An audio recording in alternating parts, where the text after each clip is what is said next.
Hi అండి, అందరికీ నమస్కారం. Welcome to Sujith updates. Telangana రాష్ట్ర ప్రభుత్వం రైతన్నలకు డబుల్ ధమాకా లాంటి శుభవార్తనైతే తెలిపింది. రాష్ట్ర ప్రభుత్వం సంచలన నిర్ణయం అనేది కూడా తీసుకుంటూ తెలంగాణలో రైతులు మహిళల అభివృద్ధే ప్రధాన లక్ష్యంగా కాంగ్రెస్ ప్రభుత్వం పలు అభివృద్ధి పథకాలను చేపడుతుంది.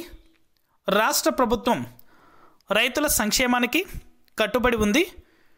ఎన్నికల్లో రైతన్నలకు ఇచ్చిన హామీ మేరకు ఒక్కో పథకాన్ని ప్రారంభిస్తుంది రేవంత్ ప్రభుత్వం. ఇటీవల పంట పెట్టుబడి సాయం కింద అందించే రైతు భరోసా పథకం నిధుల పంపిణీని విజయవంతంగా పూర్తి చేసింది. తాజాగా రైతుల ఆదాయాన్ని డబుల్ చేయాలన్న ఉద్దేశంతో మరొక నిర్ణయం అనేది కూడా తీసుకుంది.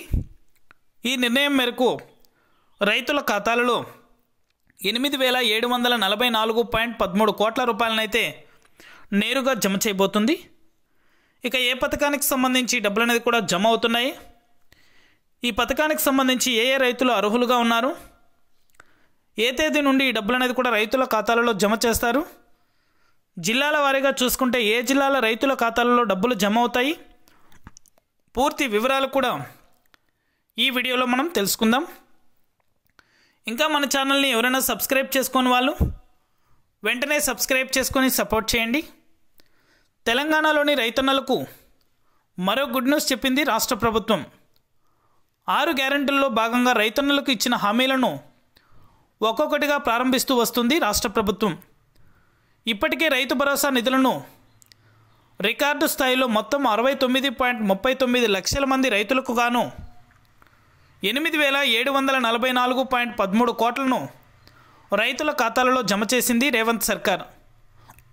తాజాగా రైతులు మరింత అభివృద్ధి చెందేలా, వారి ఆదాయం మరింత పెరిగేలా మరొక కీలక నిర్ణయం అనేది కూడా తీసుకోవడం జరిగింది. తెలంగాణలోని రైతుల ఆదాయం పెంచేందుకు రాష్ట్ర వ్యవసాయ శాఖ మంత్రి తుమ్మల నాగేశ్వరరావు కీలక నిర్ణయం తీసుకున్నారు. తెలంగాణలోని ప్రతి జిల్లాలో 1 చొప్పున పామాయిల్ పరిశ్రమను ఏర్పాటు చేస్తామని రైతులకు హామీ ఇచ్చారు. ఈ మేరకు గతంలో ఖమ్మం జిల్లా కొనిజర్ల మండలం అంజనాపురంలో మెగా ఆయిల్ ఫామ్ ప్లాంటేషన్ డ్రైవ్ను నిర్వహించి రైతుల్లో అవగాహన కల్పించనున్నారు. పామాయిల్ సాగును రైతులు అధిక మొత్తంలో సాగు చేసేందుకు ప్రోత్సాహం కల్పిస్తామన్నారు. పెద్దపల్లిలో నిర్వహించిన ఇందిరాశక్తి సంబరాల సభలో ఆ వ్యాఖ్యలైతే చేశారు. రాష్ట్రంలో రైతులతో పాటు మహిళలకు ప్రాధాన్యత ఇస్తున్నామని తెలిపారు. ఇల్లు, రేషన్ కార్డులు మహిళల పేరు మీదే అందిస్తున్నామని వివరించారు. ఆయిల్ ఫామ్ సాగు విషయంలో రైతులకు అన్ని విధాలా సహాయం అందించాలని అధికారులను మంత్రి తుమ్మల ఆదేశించారు. నవంబర్ నాటికి పామాయిల్ ఫ్యాక్టరీని ప్రారంభించాలని, ఆ దిశగా పనులు పూర్తి చేయాలని ఆదేశాలు ఇచ్చారు. రిఫైనరీ పనులు కూడా స్థానికంగా జరిగేలా చర్యలు తీసుకోవాలన్నారు. అంతేకాక రైతులకు రుణమాఫీ కింద ఒక్కోసారి 21,000 కోట్ల ఖాతాల్లో జమ చేశామని మంత్రి తుమ్మల పేర్కొన్నారు. ఇందిరమ్మ ఆత్మీయ భరోసా పథకం కింద భూమి లేని వ్యవసాయ కూలీలకు సాయం చేసే ప్రక్రియను రాష్ట్ర ప్రభుత్వం ఇప్పటికే ప్రారంభించింది. అలాగే కౌలు రైతులకు ఆర్థిక సహాయాన్ని అందించేందుకు రాష్ట్ర ప్రభుత్వం కసరత్తు చేస్తుంది. రాష్ట్రంలోని భూమి లేని రైతు కూలీలకు ఏటా 12,000 రూపాయల ఆర్థిక సహాయం చేస్తామని ఎన్నికల సమయంలో కాంగ్రెస్ ఇచ్చిన 6 గ్యారెంటీల్లో తెలిపిన విషయం ప్రతి ఒక్కరికి తెలిసిందే. అలాగే రైతుల ఆదాయం పెరిగే విధంగా రాష్ట్రంలో అగ్రో ఫారెస్ట్రీ విధానాన్ని అమలు చేస్తుంది కాంగ్రెస్ ప్రభుత్వం. ఈ విధానం ద్వారా చెట్లు, వ్యవసాయ పంటలకు ఒకే భూమిలో పెంచుతారు. ఈ విధానాన్ని ప్రోత్సహించడం ద్వారా రైతులకు అదనపు ఆదాయం సమకూరుతుందని ప్రభుత్వం భావిస్తుంది. రాష్ట్రంలోని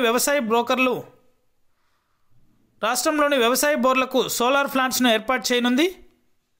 దీంతో ఆ కరెంటును బోరుకు వినియోగించుకోవచ్చు. మిగిలిన సోలార్ కరెంటు గ్రిడ్కు సరఫరా అవుతుంది. సోలార్ విద్యుత్ను గ్రిడ్కు సరఫరా చేసేందుకు రైతుకు ఒక యూనిట్కు 3.13 చొప్పున డిస్కమ్ సంస్థలు చెల్లిస్తాయి. దీంతో రైతుల పంటల ద్వారానే కాకుండా అదనంగా కూడా సంపాదించుకోవచ్చని రాష్ట్ర ప్రభుత్వం ఆలోచిస్తుంది. అంతేకాకుండా ఇప్పటికే అనేక పథకాల ద్వారా రైతులకు అండగా నిలుస్తుంది తెలంగాణ రాష్ట్ర ప్రభుత్వం.